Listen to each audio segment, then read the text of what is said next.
Guys, welcome back. Today we're talking about the case of Sheryl Sheppard. Now they claim her missing. I don't know. Is she missing or is it a cold case? Think about that. Let's find out.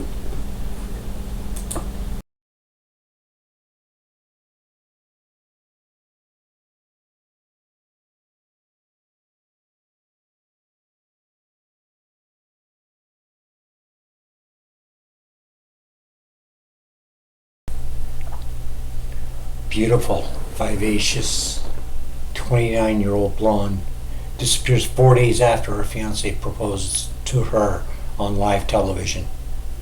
Where did she go? What happened to her? Sheryl Sheppard, a kind soul and friend,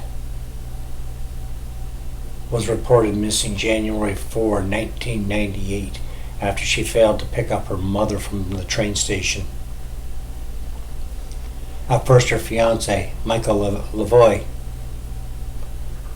seemed instantly guilty. However, the events that follow weren't quite so straightforward, and Lavoie was never formally charged. Despite Lavoie's status as prime suspect, he spent less than 30 minutes speaking to the police and refused all other interviews.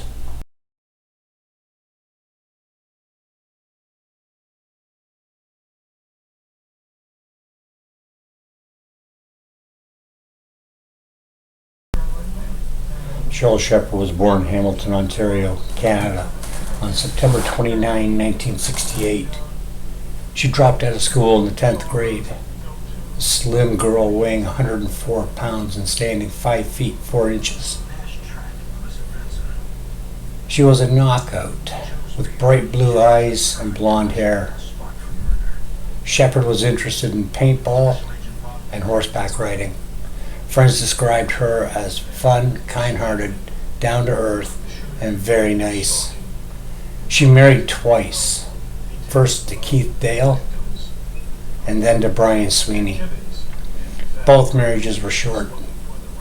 Her divorce with Sweeney finalized shortly before she went missing. Early in her life, Sheppard worked as an exotic dancer, but was employed at Tim Hortons at the time of her disappearance. Sheppard met Michael Lavoie, an unemployed father of 3. On a road trip to an amusement park, he quickly moved in with Sheppard and her mother, Odette Fisher. Sheppard enjoyed a close relationship with Lavoie's daughters from his previous relationship and often spent time with them while visiting their father. To everyone's surprise, Lavoie proposed to Sheppard on a radio and television broadcast live from the Hamilton Convention Center. During a New Year's Eve party, Lavoie popped the question right as the clock struck midnight, ushering the newly engaged couple into 1998.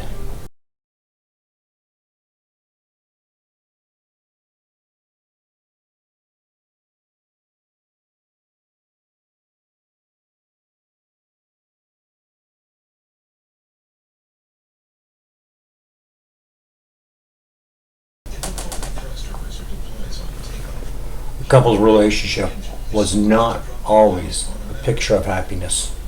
Lavoie had a habit of showing up at Sheppard's work, being Tim Hortons at the time, for extremely long periods of time and making her workers very uncomfortable. Gerald Davidson, a friend of the couple, witnessed Lavoie's temper firsthand shortly before Sheppard disappeared. Davidson saw Lavoie pick Sheppard up by the throat and lift her into the air, allegedly saying, "If you keep effing with me, something's going to happen to you." Prior to her disappearance, Sheppard also spoke to her family, warning them that if something happened to me, they know who to question. Lavoie was allegedly incredibly possessive and jealous of anyone taking Sheppard's attention. He regularly showed up at the Tim Hortons where she worked. According to Sheppard's mother, Odette Fisher, if Lavoie felt Sheppard was talking to a customer too much, he'd loudly clear his throat as a signal for her to move on.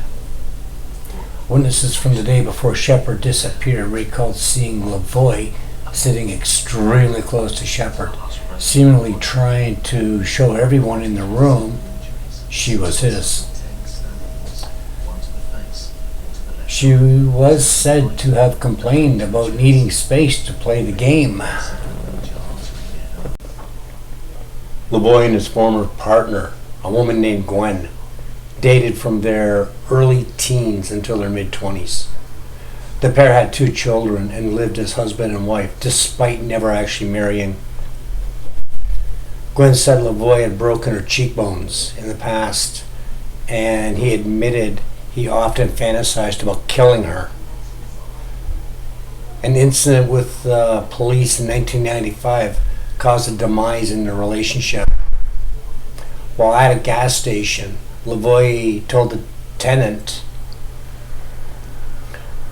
that he had murdered his partner and kids. He then turned himself into the police, who contacted a very much alive Gwen and confirmed Lavoie had not murdered his family. He was charged with public mischief, but the charges were later dropped. Lavoie started dating a woman named Sheila Darbison just after Sharp's disappearance. Before that, Darbison had been in a long-term relationship with Lavoie's stepbrother. Darbison claimed the relationship between Lavoie and herself started 3 months prior to Sheppard's disappearance in October 1997. According to Lavoie, he dropped Sheppard off behind a strip club called the Concord Hotel in Niagara Falls, Ontario. Lavoie was the last person to see Sheppard. As the street club owner confirmed, he never saw or hired her. Odette Fisher, Sheppard's mom, first knew something was wrong when Sheppard didn't pick her up at the Toronto Union Station, which is a train station there in Toronto, on January 4, 1998. At the time, Fisher, Sheppard's mom, was unaware of Lavoie's proposal to her daughter even after speaking to her daughter on New Year's Day. She only found out after she reported Sheppard missing. You know, Lavoie never reported Sheppard missing. He also told several conflicting stories to his mother, Sheppard's mother, and his ex-partner, sometimes saying Sheppard was sleeping, other times alleging she was at work. He claimed her friend was going to pick her up, and then later insisted her ex-husband, Brian Sweeney, was supposed to pick her up. When Sheppard's mother went to the police to file a missing person report, Lavoie removed most of his clothing and hockey equipment from the apartment. Sounds like an innocent guy, doesn't it, guys? Sheppard's friends questioned why anyone believed Lavoie, who didn't even let Sheppard work at Tim Hortons alone, would drop her off in an alley next to a strip club she had never worked at, then let her ex-husband pick her up. The maintenance man for the apartment, Art McDonald, also recalled seeing Lavoie struggle with 2 large garbage bags the weekend of Sheppard's disappearance.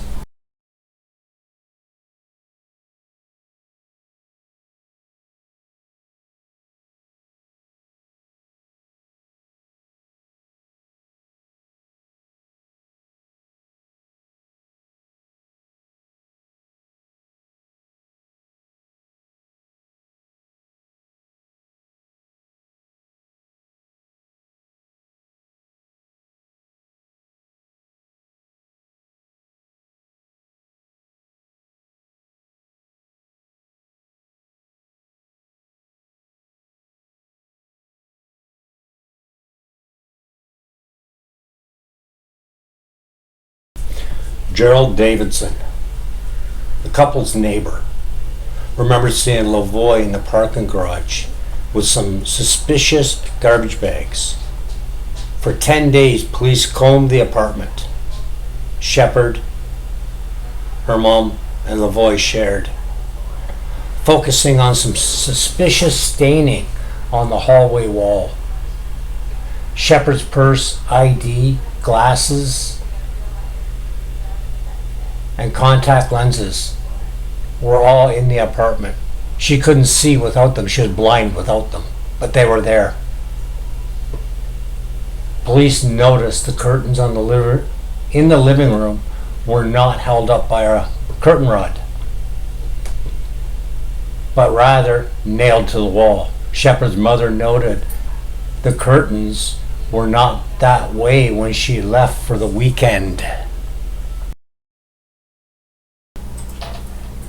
You know, guys, the police confronted Lavoie at his mother's residence, and he promised he'd follow up at the station.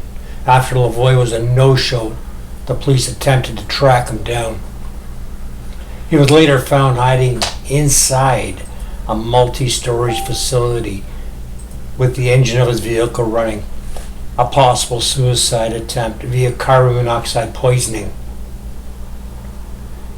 Lavoie sent his mother a suicide note in the mail before the incident at the storage facility.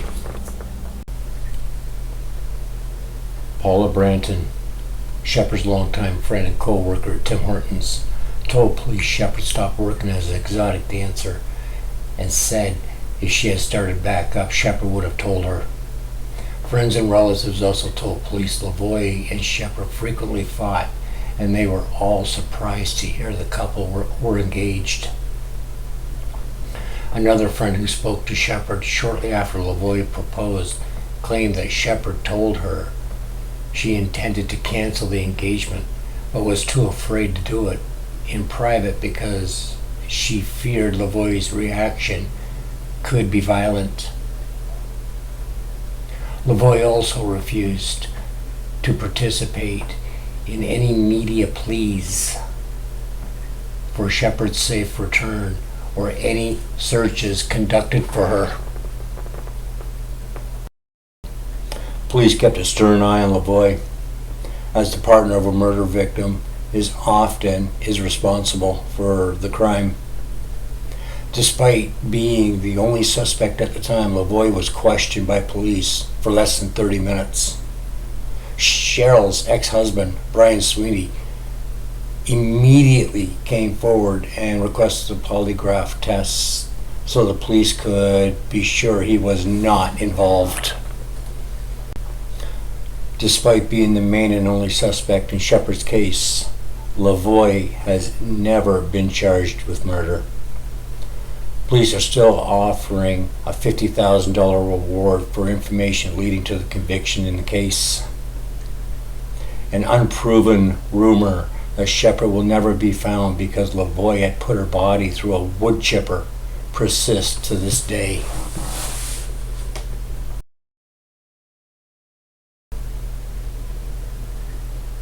People disgust me. Somebody out there knows something that happened to Sheryl Sheppard, and they're not coming forward. Well, these people need to grow up here, step forward. Whether it's for the reward or not, just step forward. Say what you know. Let's find Sheryl. Her family wants closure. She needs to rest in peace.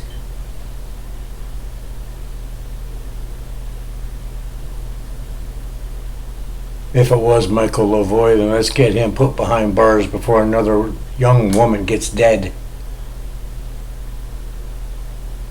Let's get this done, guys. Alright? Come on. Like, share, and subscribe. You'll get more.